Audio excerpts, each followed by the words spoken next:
take anybody's pay. If I can sell an extra 10 or 15 tickets and I'm not putting any money in my pocket from the promoter, I look at it as it's an extra $200 or $300 gate for the promoter to pay the boys.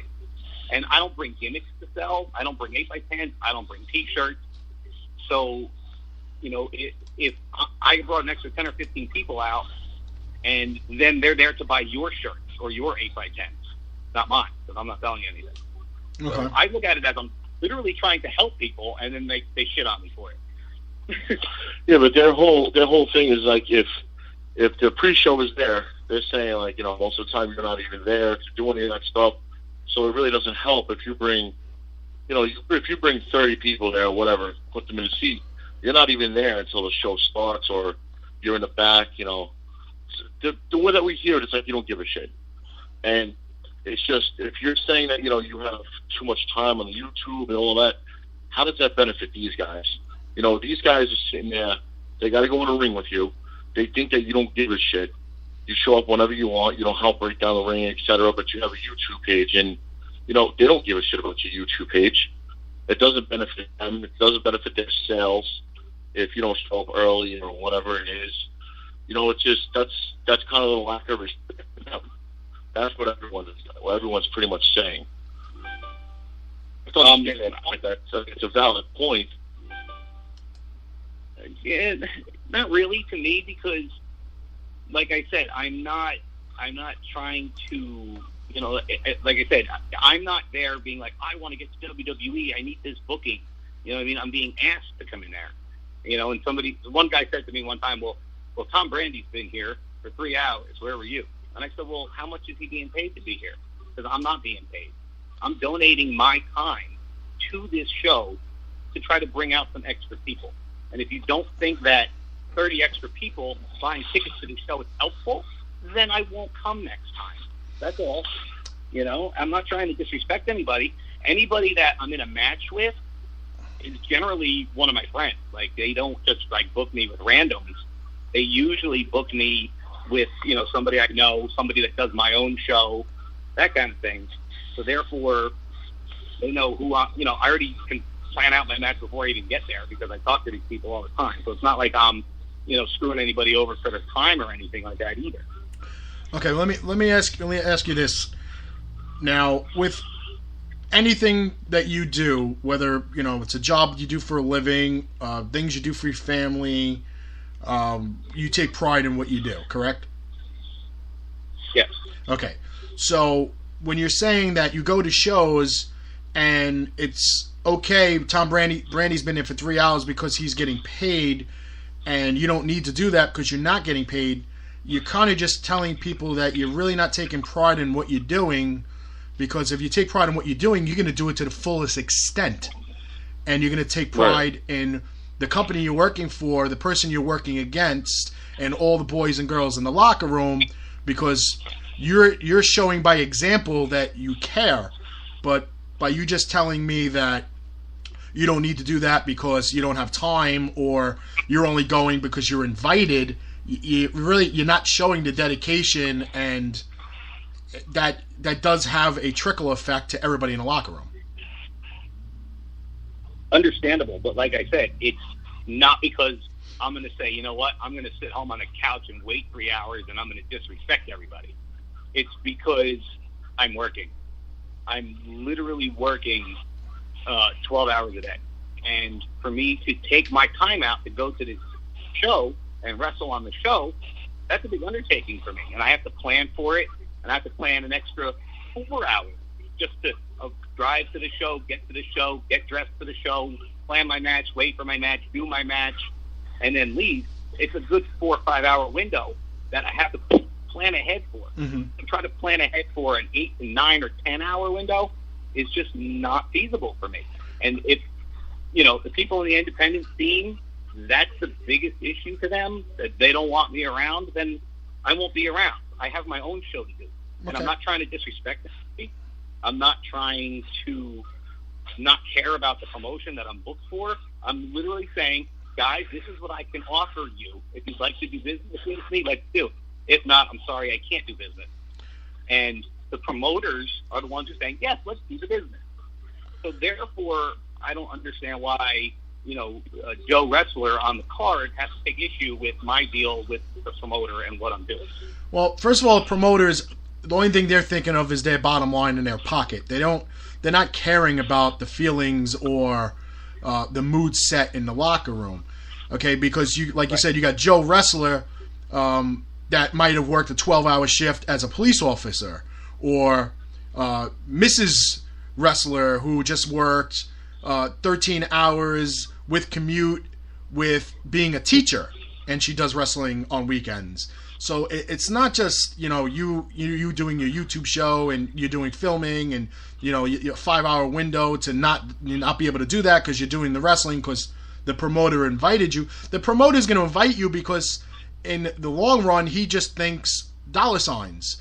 The wrestlers are going to get paid regardless, and most times are going to get paid regardless. So their interest is making sure that they put on the best show possible, so they get an invite back and they get noticed by other companies so they can get other bookings.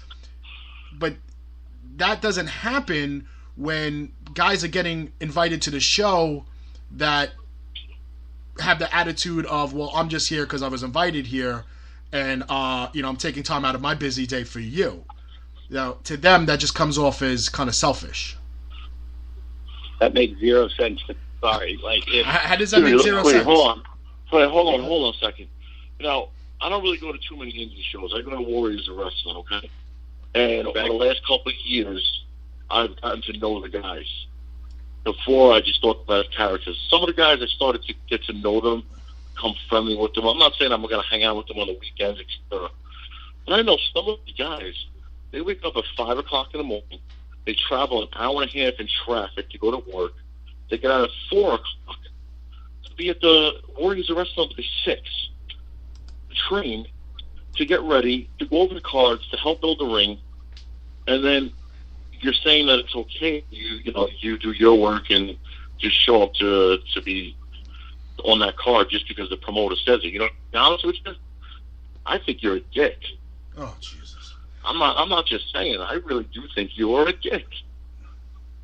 All right, guys, let's be nice, and I'll talk to you guys later. Why you just defend yourself? I mean, if you're saying that you're not a dick, I don't understand how me doing my match, if I'm going to work my match against a friend of mine, and I'm going to show up with my friend, and we're already having our match ready to go, and we're going on third, and we're all set to go, how that would affect anybody else's performance on that show. Because you're taking a spot from somebody else. Now, if you look, you explained your training to me, and basically you only covered 2 months of training. So now these people, they know that you trained for 2 months, and here you are on the card with your friend over them who have been with the company for 2 years. We didn't get to the part where I trained in 2014 at Tony Emerald's school with Wacky Dwayne Wu in his garage in Jackson. We didn't get to that part. All right, wait a minute. I want legit training in a school, not in a garage, not talking to a former WWE wrestler 20 minutes before your match starts. I'm talking about legit in school, a credible school with a credible trainer. Like, the only thing you've given me was 2 months with Iron Mike Sharp's gym. You openly admitted that you don't have years of training, when some of these people that you're working in the back with have years of training and years in the ring, and they're taking a back seat to you who has. Go ahead.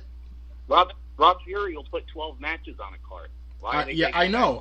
I've been to many of Rob Fury's shows and his 13 tag matches and 6-man tags and 4-hour shows. I understand that, but it's not just Rob. You've worked for other people other than Rob Fury. Very few. Okay. Creative Pro books me. Kurt Hawkins, his school, which I train at with his guys. So that's not credible at all, right? Well, it's funny you brought that up, because I spoke to 3 people from Creative Pro, and they said you've never been a part of their school. I didn't go there for classes.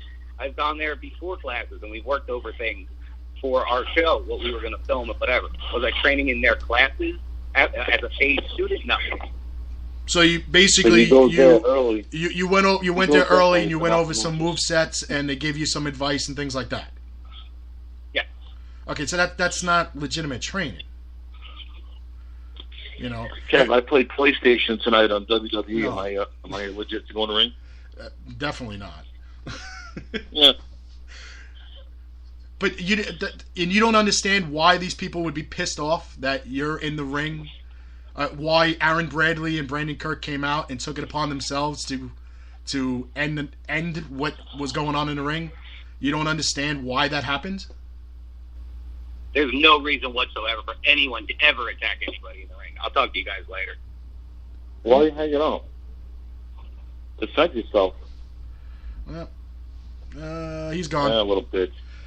You know, look, nobody, well, outside of you and your little outburst, nobody attacked him. Nobody. Well, listen, first off, first off, bro, you know that the guys at Warriors are wrestling. I don't give a fuck who the top guy is or who the lowest guy on that card is.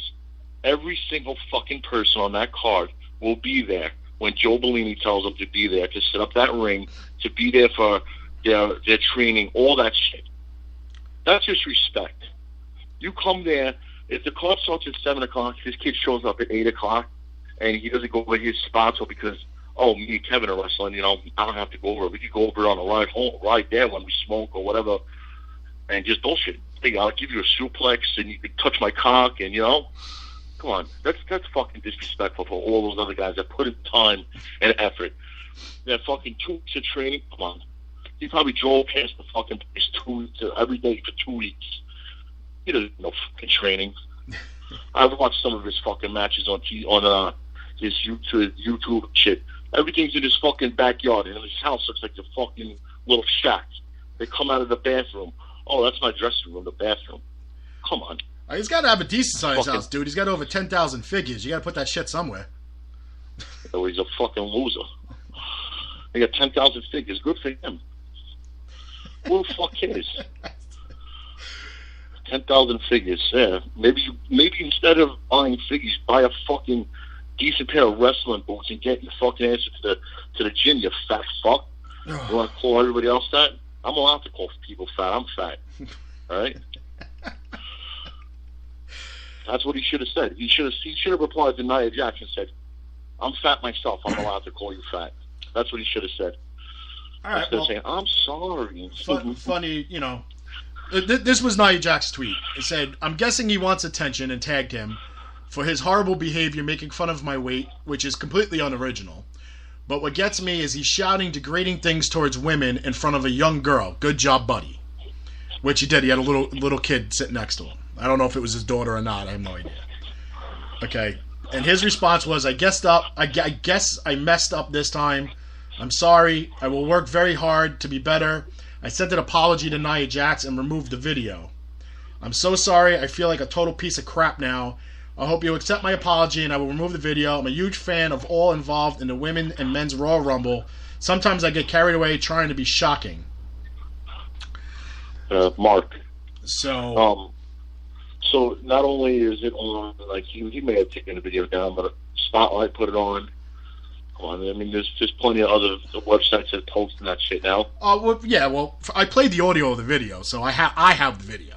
So I just cut to the audio earlier. So yeah, it's all over. Yeah. It's on every wrestling dirt sheet Facebook. With all due respect, yeah, I might have bashed this kid, but I mean, come on, you got to show respect to your fellow coworkers. I don't care if the promoter says, "Come in for 5 minutes, we'll go over this, and you can leave." Show respect to these guys. Yeah, he may be a family man. He may be a totally different person outside of his little wrestling world or videos or whatever he does, It could be his thing. But show respect. I mean, how many times have you seen guys, I'm telling I keep going back to this, the Warrior Wrestling. So we've been there, how many hours before the show? If it starts at 7, you might be there at 5. Yep. And you see guys in the ring going over moves and teaching and helping each other. Right. And I don't want to say it, but remember supposedly top guy that's no longer there anymore. Right. He was there as everybody else, you know,